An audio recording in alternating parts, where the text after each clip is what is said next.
Bonjour, c'est Fabien. Dans cette vidéo, je partage avec vous comment se connecter avec PHP à une base de données. En l'occurrence ici, j'utilise le serveur local qui est donc le serveur local XAMPP et ce serveur local permet de créer des bases de données avec MySQL et donc je peux notamment y accéder avec PHP MyAdmin comme je suis sur le serveur local 127.0.0.1 PHP MyAdmin.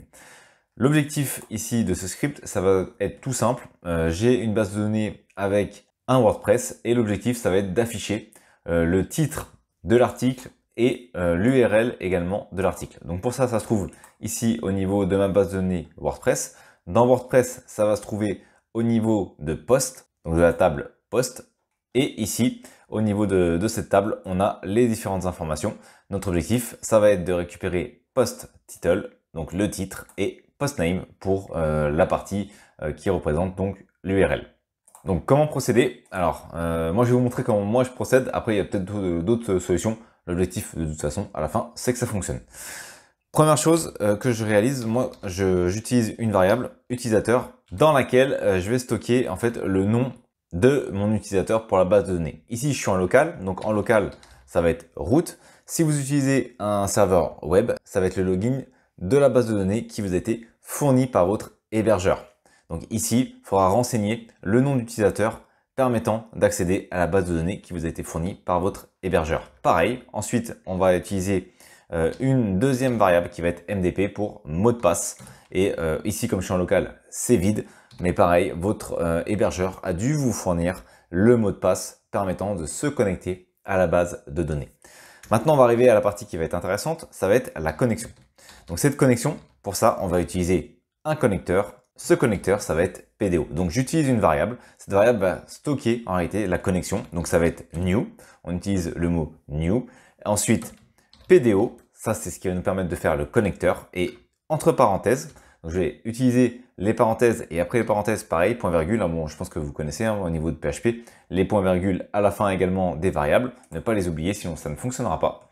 Ensuite, ici, je vais ajouter deux côtes. Donc généralement, c'est sur votre clavier la touche numéro 4 en haut qui permet d'avoir ce code. Ensuite, on va utiliser MySQL. Donc je vais indiquer MySQL puisque ma base de données est en MySQL. Deux points, je vais indiquer le nom de l'host, autrement dit le nom du serveur sur lequel est hébergée ma base de données. Pareil, ici je suis en localhost, donc je suis en local. Votre hébergeur a dû vous fournir le nom du serveur qui stocke la base de données. Donc il vous faut trois éléments en réalité. Le nom du serveur qui stocke votre base de données, le nom de l'utilisateur qui permet de se connecter à la base de données et ensuite le mot de passe qui permet de se connecter à la base de données. Une fois que vous avez ces trois éléments-là, normalement, vous pouvez vous connecter. Donc ici, j'ai renseigné le serveur. Maintenant, je vais renseigner le nom de la base de données. À quelle base de données sur ce serveur je souhaite me connecter? Souvenez-vous, ici, je suis sur en réalité mon serveur. Donc ça, c'est mon serveur localhost qui stocke ma base de données. Sur ce serveur de base de données, en réalité, j'ai plusieurs bases de données. Donc j'ai par exemple la base de données test ou la base de données WordPress. Et dans cette base de données, j'ai plusieurs tables. Donc mon objectif ici, c'est de se connecter sur la base de données qui s'appelle WordPress. Donc je vais indiquer WordPress. Et avec ces deux éléments, normalement, je vais pouvoir me connecter sur le serveur localhost, donc sur mon serveur qui stocke ma base de données, cette base de données s'appelant WordPress. Maintenant, je vais mettre une virgule. Je vais indiquer la variable utilisateur, une autre virgule, la variable mot de passe. Normalement, au niveau de cette connexion, on a tous les éléments permettant de se connecter à WordPress. Le nom du serveur, la base de données sur laquelle on souhaite se connecter et l'utilisateur avec le mot de passe permettant de se connecter à cette fameuse base de données. Donc notre variable connexion, elle est prête et on va pouvoir commencer à créer tout simplement une requête. Donc je vais créer une requête. Cette requête, elle va être stockée dans une variable. Pour ça, j'ai besoin de rappeler ma fameuse connexion. Donc dans un premier temps, ça va me permettre de me connecter à la base de données. Et je vais utiliser ensuite le signe moins et supérieur pour indiquer qu'une fois qu'on sera connecté, on va envoyer query. Query, c'est quoi? C'est une requête. Cette requête, c'est une requête qui va être au format MySQL. Donc, je vais indiquer déjà la forme. Autrement dit, query. Entre parenthèses, cette fois-ci, je vais utiliser deux doubles quotes et le point virgule. Maintenant, je vais indiquer ma requête. Alors, ce que je vous invite à faire dans ces cas-là, c'est vraiment la tester directement au niveau de votre serveur, parce que si jamais elle est fausse, vous aurez une erreur. Enfin, moi personnellement, je la teste toujours pour m'assurer que ma requête, elle fonctionne bien. Donc ce que je fais, c'est que je retourne dans PHP MyAdmin. Je vais faire ici SQL.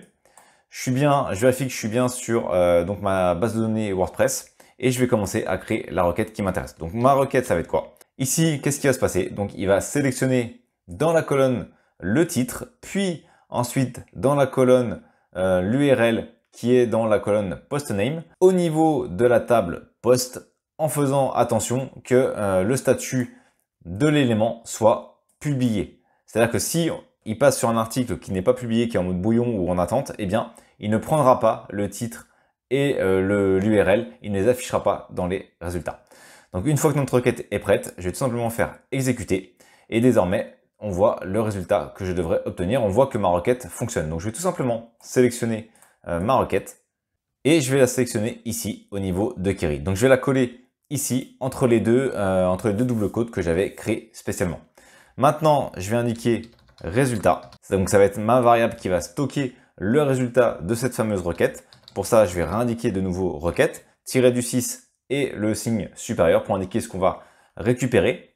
On va indiquer fetch all. Alors fetch all, ça va permettre quoi? Hop, j'ai oublié la majuscule. Fetch all, ça va permettre quoi? Ça va permettre de récupérer le résultat sous la forme d'un tableau et ensuite on va parcourir ce tableau tout simplement pour pouvoir afficher les résultats. Ici, je vais indiquer une ouverture de parenthèse et une fermeture sans rien mettre et je vais indiquer donc le fameux point virgule.